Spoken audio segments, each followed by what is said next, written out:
नमस्कार दोस्तों। आज फिर से स्वागत है आपका हमारी सीरीज बायसेस में। इस एपिसोड में हम चर्चा करेंगे एक बहुत इंपॉर्टेंट बायस जिसको हम रोजी रेट्रोस्पेक्शन बायस बोलते हैं। ये एक ऐसा मानसिक झुकाव है जो हमें हमारे बीते पलों को कहीं सच से ज्यादा खूबसूरत और पॉजिटिव दिखाता है। बचपन की पुरानी यादें, नौकरियां, रिश्ते, अक्सर हम उनको गुलाबी चश्मे से देखते हैं और उन्हें बेहतर मान लेते हैं।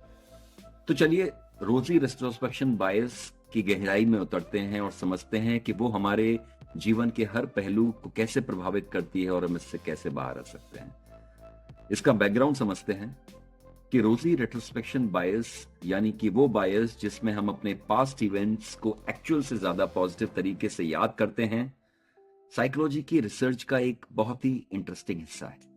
इसका कॉन्सेप्ट 1970s और 1980s की रिसर्च में एक्सप्लोर किया गया जब साइंटिस्ट ने मेमोरी और कॉग्निटिव बायसेस पे ज्यादा स्टडी करना स्टार्ट किया। ये बायसेस क्या हैं और कैसे काम करते हैं।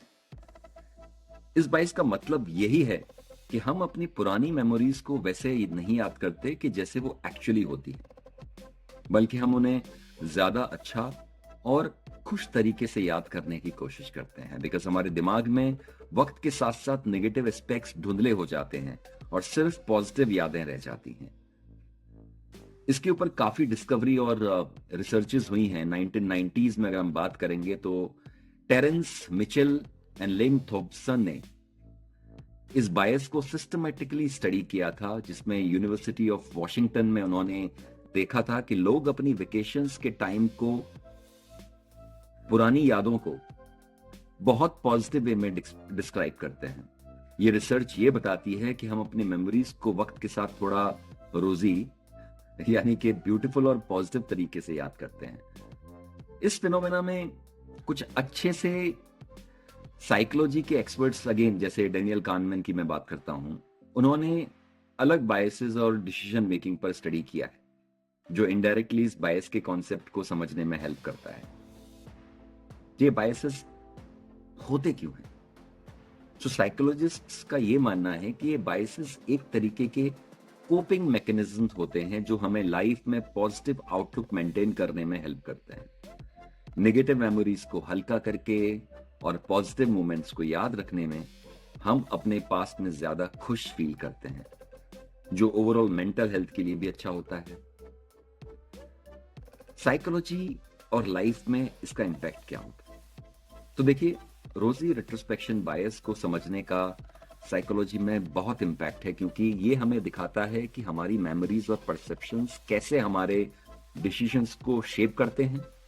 बिहेवियरल इकोनॉमिक्स, थेरेपी और इवन मार्केटिंग जैसे फील्ड्स में भी इस बायस के रोल को समझना बहुत हेल्पफुल होता है, जब हम देखते हैं कि लोग अपने पास्ट डिसीजंस और ब्रांड्स को कैसे परसीव करते हैं।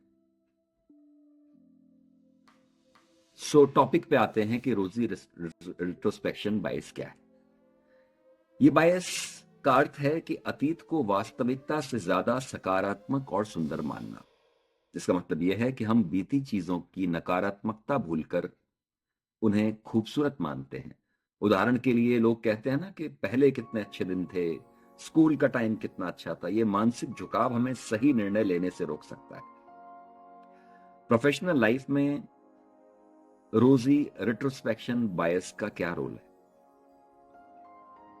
तो अब देखते हैं कि यह बायस हमारे काम पे कैसे असर डालता है। मान लीजिए कि आप अपनी पुरानी नौकरी को याद करते हुए बोलते हैं, यार बड़ी अच्छी जॉब थी, बहुत अच्छी ऑर्गेनाइजेशन थी, मगर मौजूदा नौकरी की चुनौतियों से आप संतुष्ट नहीं होते। लेकिन आपको याद है कि आपने वो नौकरी किन कारणों से छोड़ी थी।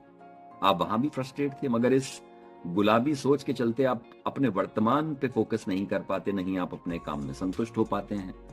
सबसे बड़ा उदाहरण आप इस कॉन्सेप्ट का अपनी लाइफ में आप देख सकते हैं। अब रिलेशनशिप में रोजी रेट्रोस्पेक्शन बायस कैसे काम करती है, ये हमें उसमें कैसे फंसाती है। तो आप मान लीजिए कि आप अपने पुराने रिश्ते को याद करते हैं और आज के रिश्ते से ज्यादा अच्छा मानते हैं, बिना ये सोचे कि उस रिश्ते में भी कई समस्याएं थी।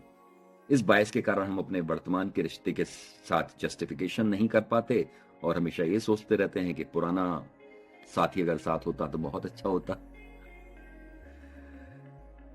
अब इसका एप्लीकेशन हम फाइनेंशियल डिसीजन में समझते हैं। फाइनेंस में भी इस बायस का बहुत इंपॉर्टेंट असर होता है। जैसे मान लीजिए कि अगर आपने किसी म्यूचुअल फंड या स्टॉक में निवेश किया था जो पहले अच्छा परफॉर्म कर रहा था, लेकिन अब वो गिर रहा है, हम इस बायस के कारण उसकी पुरानी परफॉर्मेंस को याद करके सोचते रहते हैं कि भाई वो ठीक था। तो ये भी हमारी फाइनेंशियल स्टेटस को नुकसान पहुंचा सकता है। सिमिलरली इसका इम्पैक्ट करियर और एजुकेशन में भी बहुत पावरफुल तरीके से पड़ता है। मान लीजिए आपको लगता है कि कॉलेज के दिन कितने अच्छे थे, या इवन हम भी सोचते हैं कि यार हमारे स्कूल के दिन बड़े अच्छे हुआ करते थे, मगर सच माने तो हम स्कूल से बाहर निकल के कॉलेज में, कॉलेज से बाहर निकल के यूनिवर्सिटी में, उसके बाद जॉब, उसके बाद शादी, बस यही सोचते थे कि आगे बढ़ेंगे तो मजा आएगा, मगर अब हम सोचते हैं कि पुराने दिन बहुत अच्छे थे।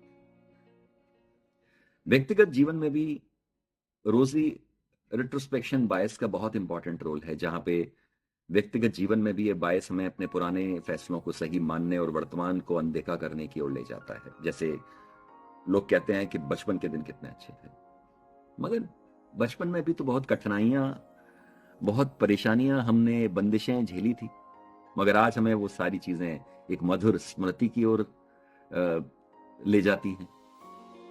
तो सवाल ये कि इस रोजी रिट्रोस्पेक्शन बायस से कैसे बचें?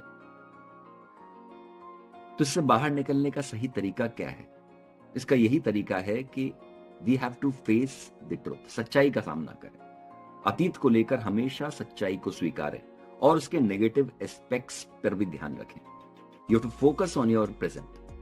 वर्तमान में हैप्पीनेस, संतोष करना सीखें। सेकंड पॉइंट है इसका कि you have to stay away from comparison. तुलना करने के बजाय आप उसको दूसरे पर्सपेक्टिव में देखें, अपने लक्ष्यों पे ध्यान केंद्रित करें।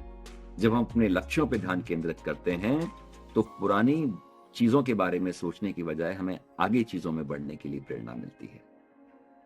अब इस बायस को हम सकारात्मक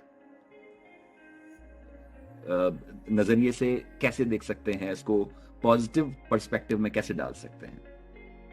अगर हम इस बायस को पॉजिटिविटी में बदल सकते हैं तो हमारे जीवन में पॉजिटिव चेंजेस आ सकते हैं। बीते समय को आप इंस्पिरेशन की तरह से देखें और उसको अपने प्रेजेंट पे हावी ना होने।